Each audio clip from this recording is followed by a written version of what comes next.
राघव चड्ढा की बात, राघव चड्ढा जिस तरीके से बोल रहा है कि जोर देता हूँ आखिरी सवाल और छोटा ही जवाब कि क्या राघव चड्ढा सोच समझकर आम आदमी पार्टी का साथ छोड़ा ताकि इसी बहाने, दिल्ली में तो खत्म हो ही गई आम आदमी पार्टी, पंजाब में भी खत्म कर दिया जाए, क्या एक साजिश है? ये बिल्कुल साजिश है और इसमें पूरी तरीके से भागीदारी संदीप पाठक जी भी है, क्योंकि संदीप पाठक मास्टरमाइंड है और संदीप पाठक ऐसा इंसान है जिसकी उनका कोई क्लू निकल के नहीं आ रहा था कि वो क्यों पार्टी छोड़ा या क्या उनके बीच लेकिन संदीप पाठक जो बताया जा रहा है, हमें जो न्यूज़ खबर मिल रहा है उसके अकॉर्डिंग कि जब ये लोग सारे लोग जब जेल के अंदर था तो संदीप पाठक ने पूरी तरीके से संभाला। तो संदीप पाठक को नस पता है राघव चड्ढा क्या है। ये तो वो इंसान है ना जो कहते थे कि कोई नोट ही नहीं बना जो हमें खरीद सके। आज वही राघव चड्ढा जाके उनकी गोद में बैठ गए और उसके बाद वो कह रहे हैं कि मेरे अंदर कमी ही क्या, आपके अंदर कमी मैं बता देती हूँ। आपके अंदर कमी ये है कि आप बोलते कुछ है करते कुछ है। आपके अंदर कमी ये है कि आप कोई नेता नहीं है, आप सिर्फ और सिर्फ जो ऐशो आराम करने वाले एक तरीके से बताया जाए तो वो बॉय है क्या, चॉकलेटी बॉय हो। उसके सिवा आपके अंदर कोई ऐसी चीज़ नहीं है जो कि जनता आपसे कनेक्ट हो।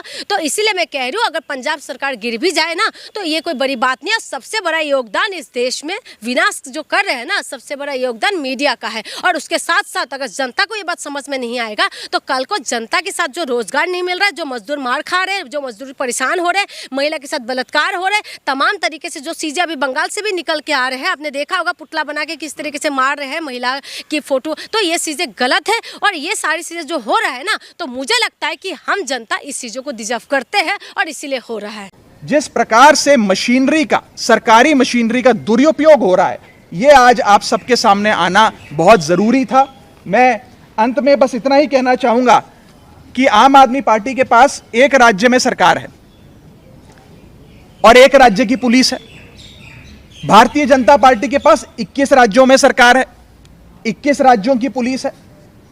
आप जो एक गंदा खेल शुरू कर रहे हैं प्रतिशोध का, बदले का, वो कहां जाकर रुकेगा उसकी कल्पना भी आप नहीं कर सकते। इससे बचिए। और अंत में मैं बस पंजाब सरकार के अधिकारियों को भी कहना चाहूंगा कि आप सब बहुत सम्मानित लोग हैं। इनके आम आदमी पार्टी सरकार द्वारा जो आपको डराया जा रहा है, नेताओं द्वारा डराया जा रहा है, ओएसडी द्वारा डराया जा रहा है कि आपका तबादला कर देंगे, आपको सस्पेंड कर देंगे अगर आपने हम 6-7 लोगों के खिलाफ कार्रवाई नहीं करी। मैं उन अधिकारियों को भी कहना चाहता हूं कि आप उनकी धमकियों से डरिए मत। आम आदमी पार्टी की पंजाब सरकार चंद महीनों की सरकार है। अब उनका बहुत जल्द पंजाब से सफाया होने जा रहा है। उसके बाद ये तमाम लोग शताब्दी में बैठकर दिल्ली पहुंच जाएंगे। तो इनके डर और इनकी धमकियों से आप बिल्कुल भी अपने आप को इन्फ्लुएंस मत होने दीजिए। कानून के तहत और देश हित में फैसले लीजिए। बस चीजें कह रहे हैं। सवाल अब लेकिन यहाँ तक आ गया कि पंजाब में आम आदमी पार्टी की सरकार बचेगी या राघव चड्ढा कुछ खेल करेंगे? देखिए, भारतीय जनता पार्टी ने जिस तरीके से 2018 के चुनाव में मध्य प्रदेश में कांग्रेस को वहाँ की जनता ने पूरा जनादेश दिया, सरकार बनी, उसके बाद वहाँ 1-1.5 साल के बाद विधायकों को तोड़ा। तो जोड़ तोड़ की राजनीति करना, खरीद फरोख्त करना, विधायकों को खरीदना, लोगों पे, नेताओं पर प्रेशर डाल के अपने साथ मिलाना, ये भाजपा का पुराना इतिहास है। तो राघव चड्ढा ने ये कहा है ना कि आम आदमी पार्टी की सिर्फ एक ही राज्य में सरकार है और भाजपा की 21 से 22 राज्य में सरकार है।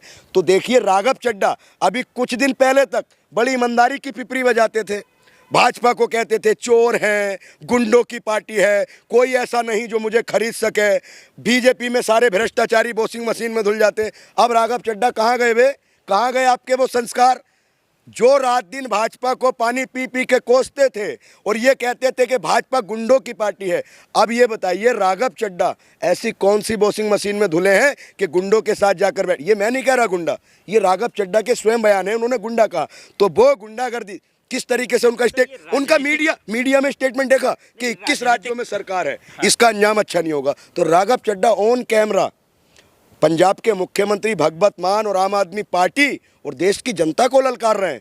देखिए, ये लोग चाहे सरकार बना लें लेकिन ये देश की जनता से और संविधान से बड़े नहीं हैं। अगर 29 के 29 राज्यों में भी भाजपा की सरकार रहेगी तो ऐसा नहीं है देश से संविधान खत्म कर देंगे या लोगों से बोलने की आज़ादी छीन लेंगे, लोगों से लड़ने की आज़ादी छीन लेंगे, खाने की आज़ादी छीन लेंगे। तो इन लोगों ने नफरत के आधार पर और तानाशाही के आधार पर जो कार्य कर रहे हैं, देश की जनता इन्हें माफ नहीं करेगी। आपको किस बात का तकलीफ है राघव चड्ढा से? क्योंकि वो भी तो संविधान और आम लोगों की ही बात कर रहे थे। नहीं, आम लोगों की बात कर रहे थे तो ये वो कहते हैं ना कि जिनके घर खुद शीशे के होते हैं वो दूसरों पर पत्थर नहीं उठाते।